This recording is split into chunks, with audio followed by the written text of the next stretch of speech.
അദൃശ്യമേഖലകളിലെ ദൈവദൂതന്മാരുടെ സംരക്ഷണം എനിക്കും നിങ്ങൾക്കും ദൃശ്യമണ്ഡലത്തിൽ അനുഗ്രഹമാകാൻ പോകുന്നു. മോർണിംഗ് മന്നായിലേക്ക് എല്ലാ പ്രിയപ്പെട്ട സ്വാഗതം. നല്ല ദിവസം. ഈ പ്രഭാതത്തിൽ പരിശുദ്ധാത്മപ്രേരിതമായി നൽകുന്ന ദൈവവചന സന്ദേശങ്ങൾ ശ്രവിക്കാൻ പ്രാർത്ഥനയോടെ സങ്കീർത്തനങ്ങൾ 91:12 നമ്മുടെ ശ്രദ്ധയെ തിരിക്കാം. നിന്റെ കാൽ കല്ലി തട്ടിപ്പോകാതിരിക്കേണ്ടതിന് അവർ നിന്നെ കൈകളിൽ വഹിച്ചുകൊള്ളും.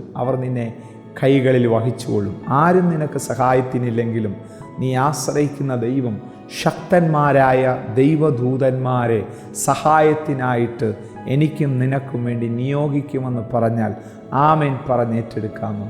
ബൈബിളിനകത്ത് മെബീബോശത്ത് എന്ന് പറയുന്നൊരു കഥാപാത്രമുണ്ട്. യോനാഥാൻ്റെ മകനാണ്. നമ്മൾ ചിന്തിച്ചിട്ടുള്ള ഭാഗമാണ്. പക്ഷേ ഈ വചനത്തുള്ള ബന്ധത്തിൽ കയറി വരുന്നതുകൊണ്ട് ഞാൻ പറയാം. ആമേൻ. 2 കാലം മുടന്തനായിട്ട് ലോദേബാരിൽ മാക്കീർ എന്ന് പറയുന്നൊരു മനുഷ്യൻ്റെ വീട്ടിൽ അവൻ കിടക്കുമ്പോഴാണ് ദാവീദ് രാജാവായിട്ട് മാറിയത്. ആമേൻ. പഴയ കാലങ്ങൾ അവൻ ഓർത്തു.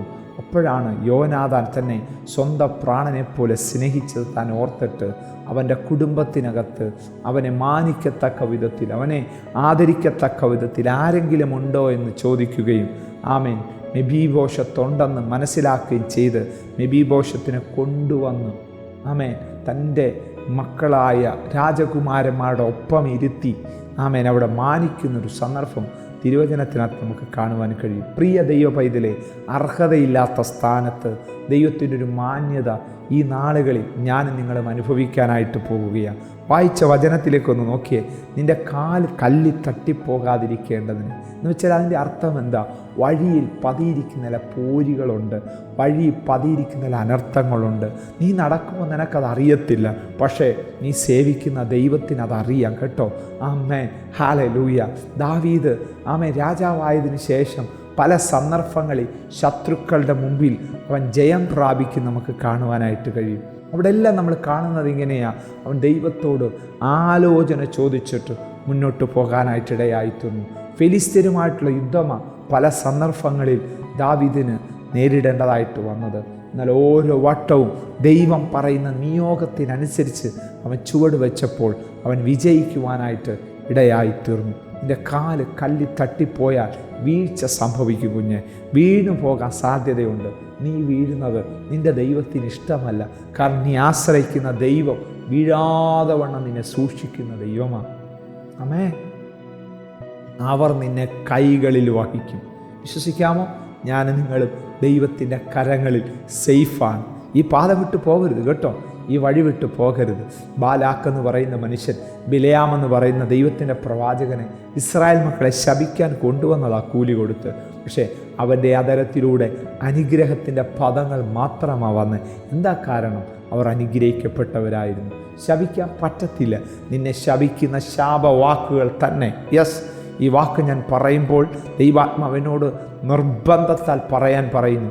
ഇന്നലകളിൽ മനുഷ്യർ നിന്നെ നോക്കി ശപിച്ചത്, ബന്ധുമിത്രാദികൾ, രക്തബന്ധങ്ങൾ, അവരുടെ ഇഷ്ടം നടക്കാതിരുന്ന നിമിത്തം നിന്നെ നോക്കി വിധി എഴുതിയ ചിലത്, ശപിച്ച ചില ശാപവാക്കുകൾ അവരുടെ മുമ്പിൽ തന്നെ നിനക്ക് അനുഗ്രഹമായി മാറുവാൻ പോകുന്നു.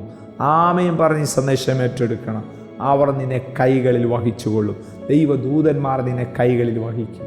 യെസ്, നീ മാനിക്കപ്പെടുന്നത് കണ്ട്, നീ അനുഗ്രഹിക്കപ്പെടുന്നത് കണ്ട്, ദൈവം നിൻ്റെ കൂടെ ഉണ്ടെന്ന് കണ്ട് ചിലർ ഈ ദിവസങ്ങളിൽ തിരിഞ്ഞ് ചിന്തിക്കാൻ പോവുക.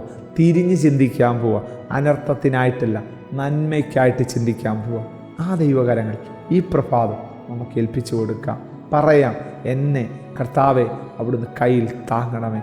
എൻ്റെ കാല് കല്ലി തട്ടിപ്പോകാൻ ഇടയാകല്ലേ. എന്നെ ഞങ്ങളുടെ കരങ്ങളെന്ന് വഹിക്കണമേ. പ്രാർത്ഥിക്കാമോ? കരുണയുള്ള ദൈവമേ, സ്വർഗീയ നല്ല പിതാവേ, വളരെ വ്യക്തമായി, വളരെ ഹൃദ്യമായി ഞങ്ങളോട് അറിയിച്ച ഈ ദൈവവചന സന്ദേശം ആഴമായിട്ട് ഞങ്ങൾ ഏറ്റെടുക്കുകയാണ്. ഞങ്ങളുടെ ജീവിതത്തിൽ ഇന്നലകളിൽ വീണുപോകാൻ പല സന്ദർഭങ്ങളുണ്ടായിരുന്നു കർത്താവേ. എന്നാൽ ഞങ്ങളെ വീഴാതെ സൂക്ഷിച്ചത് അവിടുന്നാണ്. ഞങ്ങളുടെ ബലമല്ല, ഞങ്ങളുടെ കഴിവല്ല, ഞങ്ങളുടെ മിടുക്കോ ഞങ്ങളുടെ പ്രാപ്തിയല്ല. അങ്ങനെ ഞങ്ങളെ സൂക്ഷിച്ചത്. ഞങ്ങളുടെ കൃപയും ഞങ്ങളെ വിധേയപ്പെടുത്തുന്നു. ഞങ്ങളുടെ സാന്നിധ്യത്തിൽ ഞങ്ങൾ മറയുന്നു. ഇനിയും ഞങ്ങളെ കരങ്ങളിൽ വഹിച്ചുകൊള്ളുമെന്ന് അവിടുന്ന് ഞങ്ങളെ പറഞ്ഞത്, ഞങ്ങൾക്ക് തന്ന പ്രത്യാശയ്ക്കായി, പ്രവചന ശബ്ദത്തിനായി, ദൂതിനായി, ആശ്വാസ വാക്കുകൾക്കായി ഞങ്ങൾ നന്ദി പറയുന്നു. അല്ലയോനോടൊപ്പം ഈ സന്ദേശത്തിൽ പങ്കുചേർന്ന് എന്നെ ഒന്ന് കൈകളിൽ വഹിക്കണമേ, എൻ്റെ കാല് കല്ലിൽ തട്ടിപ്പോകാതെ എന്നെ താങ്ങണമേ എന്ന് പറഞ്ഞുകൊണ്ട് പ്രാർത്ഥിക്കുന്നു. എല്ലാവർക്കായി ഞാൻ സ്തോത്രം ചെയ്യുന്നു. അവിടെ നിലനിൽപ്പിനായി ഞാൻ പ്രാർത്ഥിക്കുന്നു. അവരുടെ പഠന മണ്ഡലങ്ങളിലുള്ള നിലനിൽപ്പ്, അവരുടെ ഭാവി മേഖലകളിലുള്ള നിലനിൽപ്പ്, കർത്താവെ അങ്ങയുടെ കരങ്ങളിൽ സേഫാണല്ലോ, അങ്ങയുടെ കരങ്ങളിൽ സേഫാണല്ലോ. ശ്രേഷ്ഠമായി, മാന്യമായി, അതിശയകരമായി അവരെ കരം പിടിച്ച് നടത്തണം. അത്ഭുതങ്ങളെ ചെയ്യണം യേശുവിൻ നാമത്തിൽ തന്നെ. ആത്മാർത്ഥമായിട്ടാണ് ഈ പ്രാർത്ഥനാ ശബ്ദങ്ങൾ എന്നോടൊപ്പം നിങ്ങൾ ഉരുവിട്ടതെങ്കിൽ ഇപ്പോൾ തന്നെ ദൈവസാന്നിധ്യം നിങ്ങളെ പൊതിയുന്നത് നിങ്ങൾക്ക് അനുഭവിക്കാനിടയായി. God bless you. ദൈവം നമ്മെ അനുഗ്രഹിക്കട്ടെ.